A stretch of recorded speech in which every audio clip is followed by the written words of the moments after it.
What are you doing there? What are you doing there? This is a book called Zotan. Written by me. With the pseudonym God Rockefeller. God Rockefeller. The first part of it was made into a cartoon movie. You go to myspace.com/Homer Cocktail.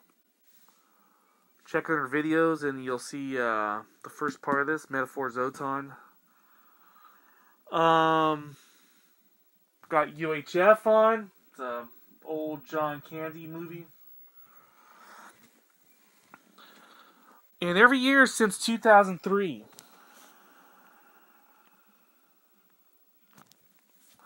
I've written a God Rockefeller book. Scribd.com/Homer Cocktail. Every book except Chagrin is there. Chagrin's on a crashed hard drive. Okay. My hard drive crashed while I was editing it. I have 2 hard copies. I gave one to a buddy of mine. He was on his deathbed for the second time that I know. His liver was given out, and I gave him a copy in 2005 of Chagrin while I was manually editing it. And it cost $1,500 to recover the data. I understand. Place down in Irvine, they're specialists. They make sure they wear surgical masks and there's no dust in the room, etc. Any dust gets on the hard drive, bam, kaput, done. So here I am. Still trying to stay creative. And something's got to give, you know. Sometimes something's got to give. I learned about this sociologist named Herbert Marcuse, who wrote a piece called Counter-Revolution and Revolt. He talks about the process of revolutionary art. Usually there's a cycle of negation. That basically means you know what you don't want, man. Hey, man, we're not what you are. And then you spend a few years proving your point. Then there's a cycle of affirmation. Affirmation. Not only are we not what you are, here's what we do stand for. And that's the period of affirmation while you define what you stand for. And I'm going through that right now. There's a third part in revolutionary art. It's actually a dormancy period. Because any revolution, whether it's cultural or bloody, it has to come to an end sometime. And it goes through periods where there's basically no activity. On the surface, it looks the part. You know, you seem revolutionary. You seem like you're making a difference. I don't know what the fuck you're all about, you know. And it carries on. It's more of a commercial entity in rock and roll for certain periods than it is a transforming mechanism for, behavior in the Western world or otherwise. So I wrote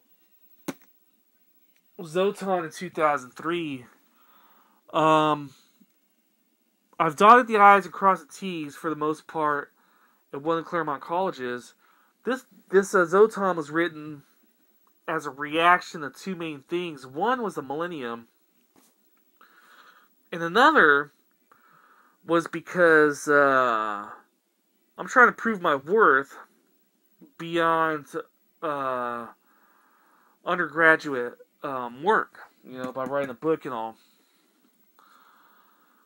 And there's a saying that says, necessity is the mother of invention. Okay? I invented a persona.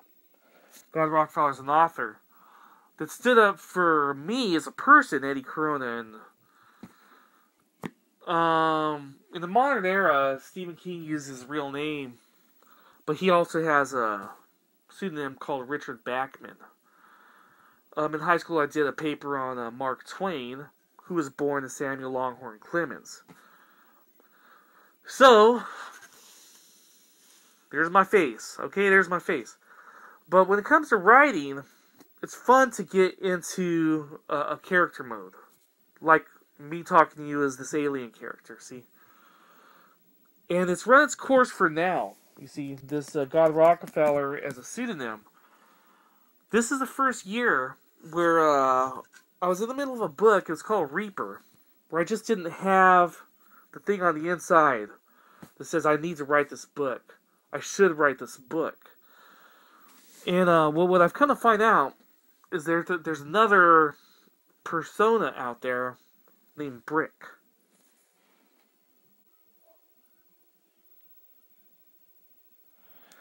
God Rockefeller is going into his late 70s. And what I'm finding is he has dementia. This is called backstory, giving a character backstory. Furthermore, I recommend pseudonyms. I wrote as Dax Robinson, by the way. The same year I wrote Zotan, I wrote a book as Dax Robinson for my young niece. She was 12 years old at the time. And her caretaker, my oldest sister, didn't want her reading cuss language. And this has, art reflecting life. It has cuss language. Its life has cuss language. But what I realized is God Rockefeller doesn't feel like writing anymore. God Rockefeller wrote partly because of the turmoil at the beginning of the millennium here. And there's this persona that's more my age. He's a couple years older, 41. His name's Brick. In real life, I get Brick from Three's Company. The character Jack Tripper goes on some computerized dates or something along those lines as Duke. His name's Duke. And it was Chrissy or Janet that was making fun of what he was doing, and he was wearing this mustache and, disguise and all. And while they're at the Regal Beagle, I think it is, the girl makes fun of him, Chrissy or Janet. All right, Brick. They accidentally went on dates with each other, through this dating service. And it's Duke. It's not Brick. Whatever. And over the years, it just grew on me, the name Brick. And I play some of my online games, or when I play checkers on my iPhone and stuff, as Brick. Okay. I have a musical stage name. Some of you guys might know it different Homer Cocktail sites. Homer Cocktail.